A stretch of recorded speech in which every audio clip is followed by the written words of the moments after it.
Assalamualaikum warahmatullahi wabarakatuh. Tribuner, selamat sore. Selamat menantikan waktu berbuka puasa pastinya. Senang sekali rasanya saya Sukmawati Ibrahim kembali hadir tentunya dalam program acara Syiar Ramadan. Dan seperti biasa kita selalu ditemani oleh Ustadz Sabarudin ya. Dan tentunya dia akan memberikan tausiah sembari kita menantikan waktu berbuka puasa Ustadz. Ya. Jadi saya pernah mendengarkan alangkah baiknya ketika ngabuburit itu kita manfaatkan untuk hal-hal yang berfaedah, ya kan? Dan salah satu kegiatan yang berfaedah adalah mendengarkan tausiah pastinya Ustadz ya. Dan kebetulan pada kesempatan kali ini tema yang diusung adalah membumikan Al-Quran. Dan mungkin juga Tribuners penasaran bagaimana sebenarnya membumikan Al-Quran itu seperti apa dan bagaimana mungkin untuk detailnya. Langsung saja saya beri kesempatan kepada Ustadz Sabarudin. Silahkan Ustadz. Ya, terima kasih. Bismillahirrahmanirrahim. Hamdan wa syukranillah, salatan wa salaman ala rasulillah. Ya, tema kita pada hari ini sesuai dengan tanggal Ramadan, yaitu 17 Ramadan yang sering diperingati khususnya di Indonesia, yaitu peringatan nuzul Al-Quran. Diturunkan Al-Quran itu pada tanggal 17 Ramadan, khususnya di Indonesia. Ya. Nah, oleh sebab itu, maka momentum nuzul Quran ini mencoba untuk kita isi bagaimana syariat-syariat atau hukum-hukum atau akhlak yang ada dalam Al-Quran itu mampu untuk kita terapkan dalam kehidupan. Sehingga Al-Quran ini sesuai dengan predikatnya, yaitu salihun likulli makanin wa zamanin, sesuai dengan zaman, sesuai dengan tempat. Nah, dalam hal ini saya berikan ilustrasi atau contoh. Dalam Al-Quran dikatakan bahwa waqarna fi buyutikunna, ya, perempuan itu tinggal di rumah. Nah, ulama terdahulu, ulama klasik, ya, di antaranya itu As-Suyuti dalam tafsirnya mengatakan bahwa perempuan itu wajib berdiam diri di rumah atau wajib tinggal di rumah. Nah, kemudian beberapa tahun selanjutnya ulama menafsirkan dengan penafsiran yang berbeda dengan melihat kondisi bahwa sebenarnya wanita itu tidak hanya cukup berdiam diri di rumah, tapi boleh dia keluar ketika ada hajat yang sangat mendesak atau hajat yang darurat. Maka menafsirkan bahwa tinggal di rumah itu dan boleh dia keluar rumah ketika ada hajat yang darurat.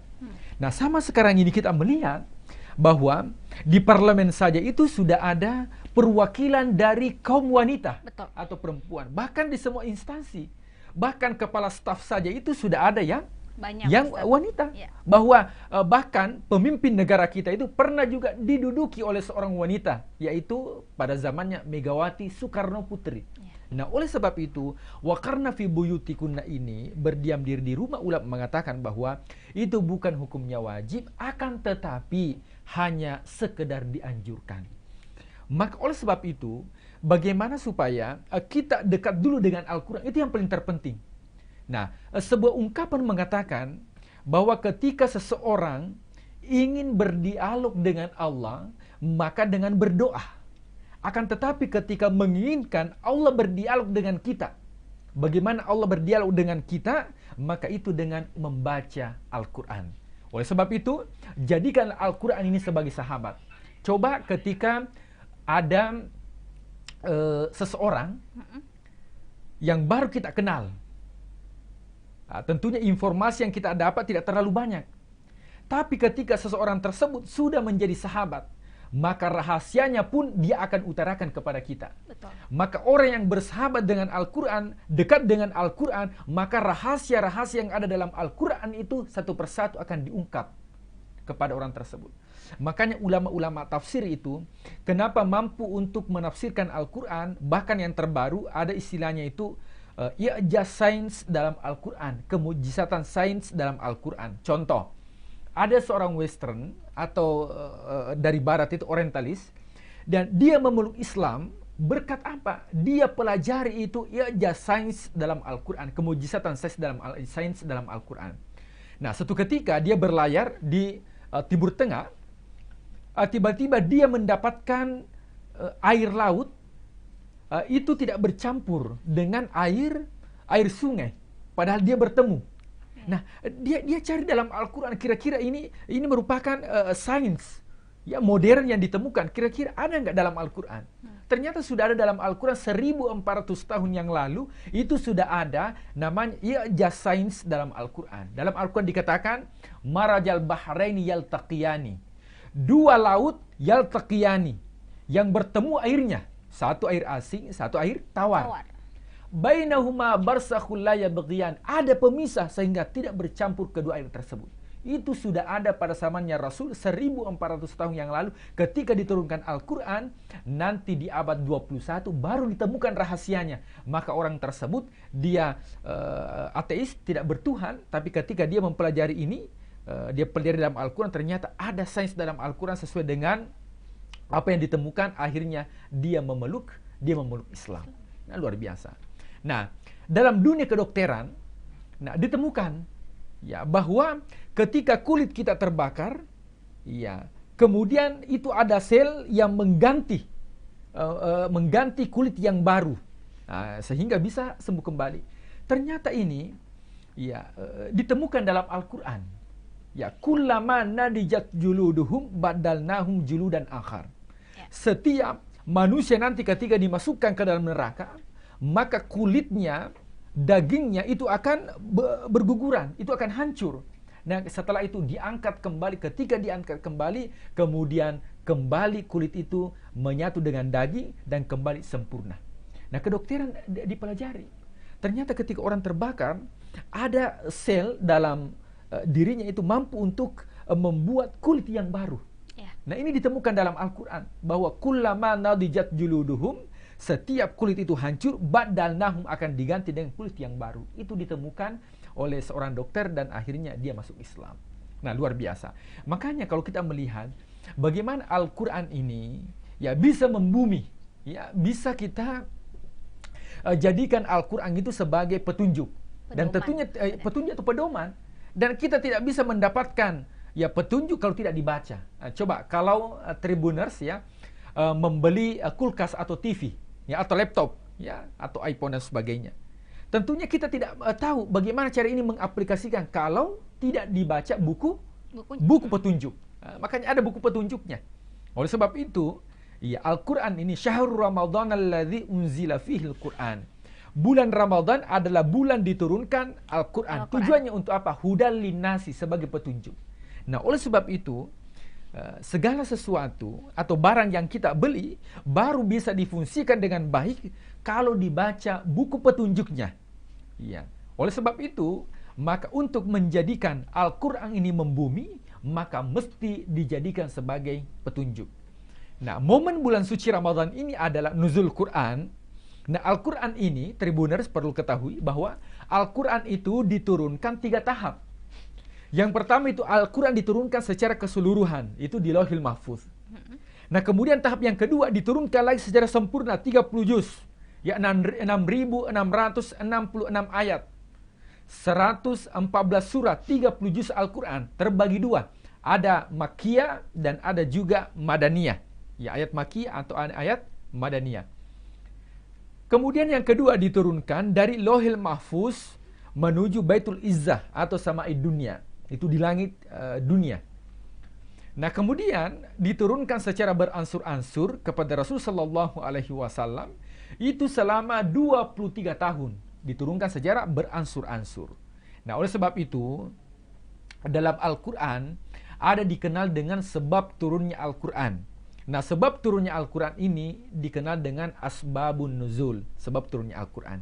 Ada juga Al-Quran yang diturunkan tanpa sebab. Akan tetapi Ya, urutan Al-Quran ini mulai dari surah Al-Fatihah sampai surah An-Nas itu bukan ijtihadnya Rasul. Nah, karena kita melihat surah yang pertama turun itu adalah surah Al-Alaq, Iqra bismi rabbikal ladzi khalaq.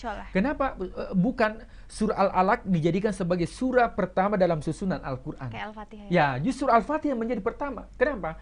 Karena susunan Al-Quran itu bukan ijtihad Rasul, akan tetapi ini merupakan ketetapan dari Allah yang diberitahukan malaikat Jibril kemudian disampaikan kepada Rasulullah sallallahu alaihi wasallam. Nah, kita lihat dalam Al-Quran itu, bagaimana supaya kita bisa membumikan Al-Quran. Nah, Al-Quran ini salihun likulli zamanin wa makanin. Sehingga kita tidak boleh mengatakan pengharaman miras, ya minuman keras. Kita tidak boleh mengatakan bahwa diharamkan ya minuman keras itu karena diturunkan di kota Mekah. Yang mana kota Mekah ini merupakan kota yang panas, gurun pasir, sehingga memang ketika orang ya minum minuman keras pada saat itu bahayanya jauh lebih besar. Ya. Coba seandainya Al-Quran itu diturunkan di Rusia, ya, yang mana Rusia ini musim dingin, di bawah 0 derajat, minus 18 dan sebagainya. Nah, ketika orang mengkonsumsi minuman keras, justru manfaatnya itu bisa menghangatkan. Nah, apa ketika seandainya Al-Quran diturunkan di Rusia, berarti pengharaman hamar itu langsung dihapus. Kita mengatakan Al-Quran itu sesuai dengan kondisi, zaman, dan tempat, tidak terpengaruhi. Kenapa? Karena pengharaman khamar itu bukan berdasarkan karena tempatnya, tapi berdasarkan karena ilatnya atau penyebabnya. Apa penyebabnya itu? Ya, memabukkan. Dampaknya. Maka sekalipun diturunkan di Rusia, Al-Quran diturunkan di Indonesia, misalnya, maka tetap khamar itu tetap haram. Ya. Oleh sebab itu, pemirsa Tribuners yang dimuliakan Allah Subhanahu wa taala, cara yang pertama untuk membumikan Al-Quran adalah kita dekat dengan Al-Quran. Ketika kita dekat dengan Al-Quran, memahami, ya membaca dulu, kemudian mentadaburi, maka insya Allah rahasia-rahasia yang ada dalam Al-Quran itu bisa terbuka dan mampu kita akrab dengan Al-Quran sehingga kita mampu untuk membumikan Al-Quran.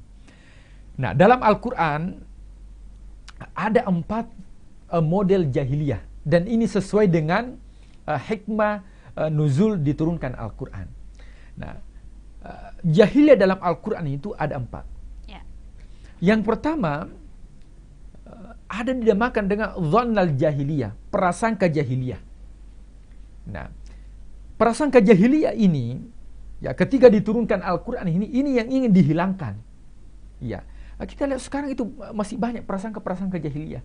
Ketika ada sesuatu yang terjadi, ya kemudian mendapatkan kesuksesan, beliau mengatakan bahwa kesuksesan ini karena berkat usaha saya. Tapi ketika dia mendapatkan keburukan, bangkrut dan sebagainya, dia kembalikan kepada Allah.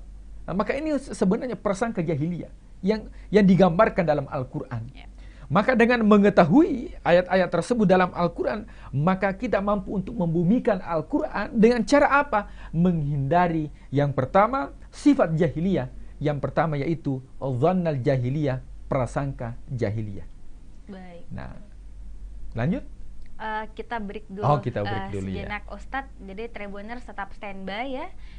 Nanti Ustadz Sabarudin akan membahas lebih detail lagi bagaimana prasangka jahiliyah itu, Ustadz, ya, setelah pesan-pesan berikut ini.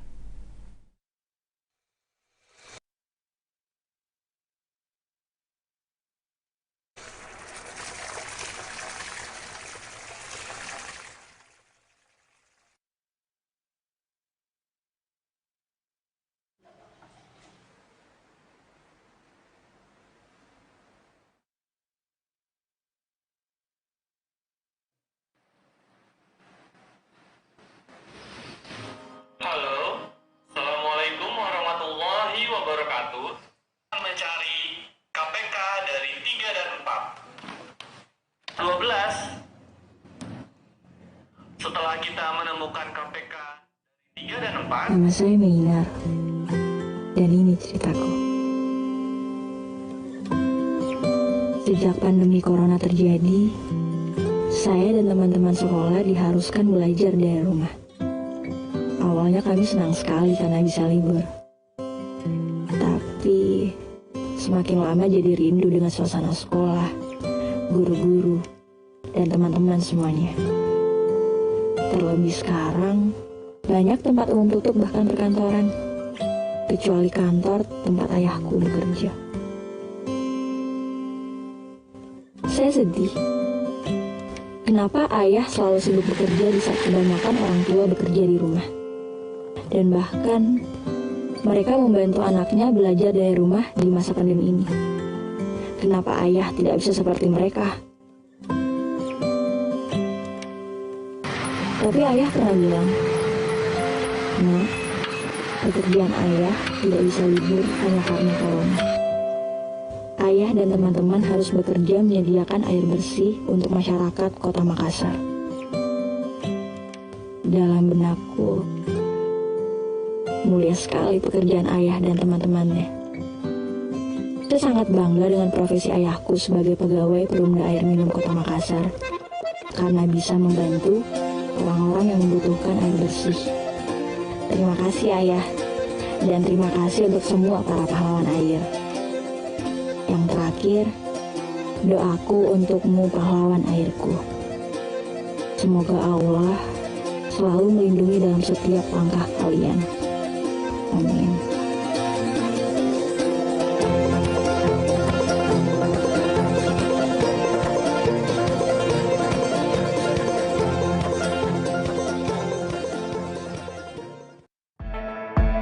Hai Tribuners, yang suka nyeri otot sendi pakai aja Geliga. Ayo mulai sekarang pakai terus Geliga dan jangan buang kemasan atau bungkusnya ya.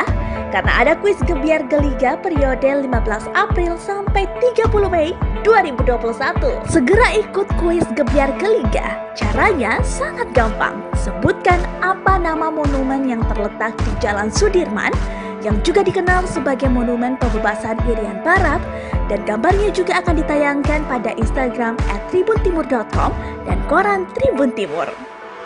Menangkan hadiah mingguan dan grand prize 1 unit motor New NMAX, 1 unit sepeda Polygon, 2 unit handphone Samsung, uang tunai 10 juta rupiah untuk 10 orang pemenang, dan hadiah mingguan uang tunai masing-masing 500 ribu rupiah untuk 5 orang pemenang yang akan diundi setiap hari Jumat. Tulis jawabannya di belakang kemasan bungkus Geliga jenis apa saja dan kirim beserta fotokopi KTP, nomor telepon, dan kirim ke box undian ke kantor Tribun Timur Jalan Cendrawasih nomor 430 Makassar atau Radio Gamasi FM di Jalan Veteran Selatan 71, Kompleks Marinda Blok B2 Makassar, atau pasar-pasar di area Kota Makassar.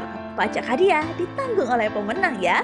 Untuk informasi lebih lanjut, hubungi 082 291 538 388. Geliga, ahlinya nyeri otot dan sendi.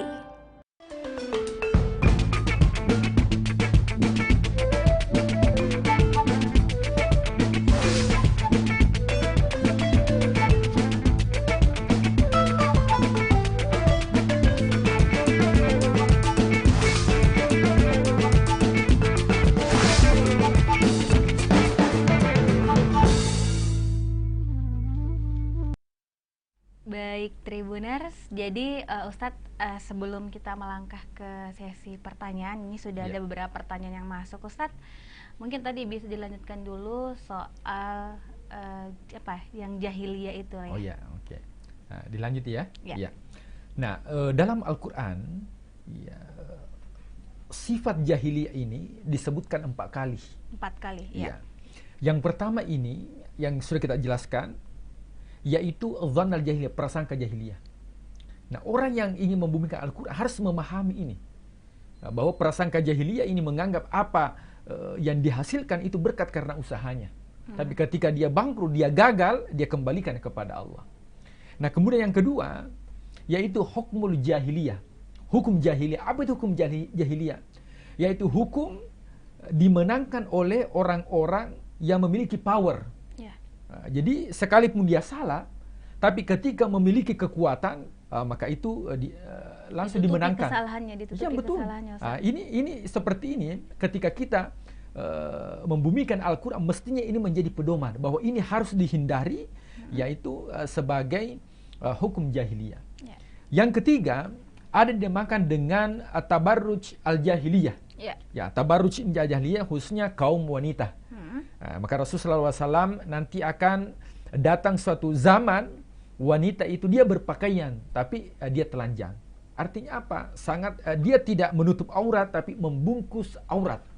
Jadi tabarruj ini, ketika ingin membumikan Al-Quran, ketika menghindari seperti itu tabarruj al-jahiliyah, maka sebenarnya kita sudah memahami si Al-Quran, justru kita sudah membumikan Al-Quran dalam kehidupan.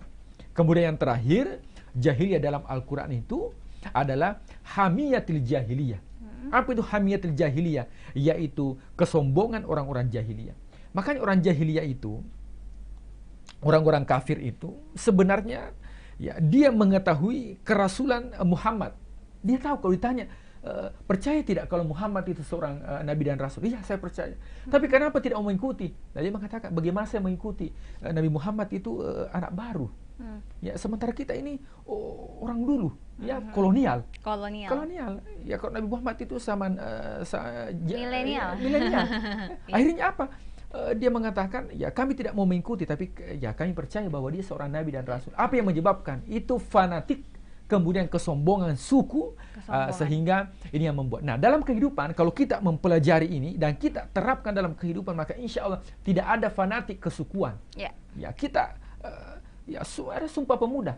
Ya, satu nusa, satu bangsa. Satu bahasa. Ya, satu bahasa. Itu tidak ada. Nah, ketika mampu untuk kita membumikan Al-Quran, maka insya Allah akan mendapatkan kesejahteraan bukan hanya di lingkungan kita, bahkan berbangsa maupun bernegara. Masya Allah, Ustadz.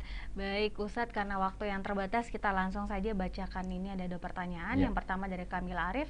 Ustadz mau nanya, sah tidak membaca Al-Quran yang tulisan Latin? Soalnya belum lancar yang bahasa Arab, Ustadz.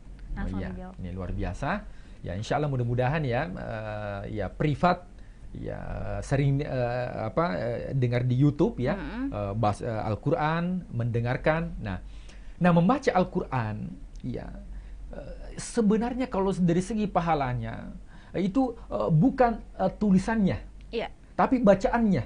Nah, ketika kita membaca, ya baik itu secara Latin, yang penting lafaznya itu sesuai, maka itu mendapatkan pahala. Nah, yang menjadi perbedaan antara yang Latin dengan Arab yaitu hukum ketika seseorang itu baik dia berwudu atau tidak berwudu. Nah, kalau ada tulisan Arabnya yaitu mushaf Al-Quran, itu dianjurkan, ya bukan diwajibkan, ya dianjurkan dia berwudu. Tapi kalau dia dalam bentuk Latin, tulisan Latin itu tanpa berwudu pun tidak menjadi masalah. Nah, dapat pahala tidak dapat pahala, karena yang dapatkan pahala itu bukan tulisannya tapi bacaannya. Ketika kita membaca bahkan bukan dari tulisan Latin, dari gadget kita yang mana digital itu kita baca, ya itu juga mendapatkan pahala. Jadi mendapatkan pahala itu adalah bacaannya. Tapi kalau misalnya berusaha untuk mendapatkan tulisan Arabnya, itu jauh lebih baik. Kenapa? Karena bahasa dalam Al-Quran ini itu sangat berbeda. Ya, satu kosakata dalam Al-Quran itu bisa memiliki lebih dari 1 bahkan 2 bahkan 3 terjemahan. Maka ketika kita mengatakan, contoh, kita mengatakan dirikan sholat, ya aqimis sholat, dirikan sholat. Nah, aqimi ini sama dengan bahasanya qawwamun, ya ar-rijalu qawwamuna 'alan nisa. Ya, kalau kita mengatakan dirikan berarti ar-rijalu laki-laki, qawwamuna 'alan nisa berdiri di atas wanita. Nah, kalau kita fokus ke terjemahan itu hanya 1. Tapi ternyata dalam Al-Quran ini 1 kosakata itu bisa diterjemahkan lebih dari 5 terjemahan yang berbeda. Nah, oleh sebab itu, ketika nanti mempelajari Latinnya sekaligus nanti berusaha untuk mempelajari Arabnya, itu jauh lebih bagus. Baik. Baik, Ustadz, kita lanjut ke pertanyaan kedua. Mungkin singkat saja nantinya, Ustadz, karena kita sudah menjelang buka puasa. Zaman sekarang ini sudah semakin banyak ada aplikasi Al-Quran di smartphone, di Android gitu, Ustadz ya. Apakah boleh dibawa ke toilet, Ustadz? Oh iya, iya. Nah, pertanyaan ini pernah kita jawab sebelumnya. Oh, sudah pernah. Ya, sudah pernah sebelumnya. Bahwa Al-Quran yang ada di aplikasi itu seperti Al-Quran yang ada di otak kita. Hafalan yang ada di otak kita. Nah, ketika kita masuk di WC, tidak mungkin hafalan yang ada di otak kita disimpan dulu di mana mau disimpan. Ya, sama dengan aplikasi yang ada di HP. Nah, jadi saya pernah katakan bahwa yang ada di HP itu Quran. Ya. Tapi yang dilarang untuk dibawa itu adalah mushaf Al-Quran. Mushaf itu yang lembaran-lembaran. Itu pun yang dilarang, itu yang murni Al-Quran. Ya, kalau sudah ada bercampur dengan terjemahan, bahkan sudah bercampur dengan zikir-zikir, itu sudah dianggap sebagai Al-Quran secara keseluruhan. Oh, baik. Ya. Ustadz, baik. Karena sekarang kita sudah mau buka puasa, mungkin langsung statement Ustadz. Iya. Nah, bagaimana cara membimbingkan Al-Quran? Ya. Cara membimbingkan Al-Quran itu harus dekat dengan Al-Quran. Ketika kita dekat Al-Quran, bersahabat dengan Al-Quran, insya Allah rahasia-rahasia yang ada dalam Al-Quran itu terungkap bagi orang yang dekat dengan Al-Quran. Sama seperti sahabat yang kita jumpai. Kalau kita masih kenalan biasa-biasa saja, maka kemungkinan rahasia belum diungkapkan. Tapi ketika kita sudah akrab, maka insya Allah itu akan curhat apa yang terjadi dalam hidupnya. Kemudian yang kedua, berdoa adalah berkomunikasi dengan Allah. Tapi ketika seseorang menginginkan Allah berkomunikasi dengan dirinya, maka bacalah Al-Quran. Baik, luar biasa sekali tausiah pada sore hari ini di hari ke-17 puasa Ustadz, alhamdulillah. Dan buat Tribuners di rumah, terima kasih banyak sudah menyaksikan. Dan tentunya kami dari studio Tribun Timur mengucapkan selamat menantikan saat berbuka puasa. Semoga berkah ya semuanya. Baik Ustadz, kita pamit dulu. Dan tentunya selalu menyaksikan sajian yang dihadirkan di Tribun Timur. Saya Sukmawati Ibrahim dan juga Sabarudin. Kita pamit dulu. Wassalamualaikum warahmatullahi wabarakatuh. Waalaikumsalam warahmatullahi wabarakatuh.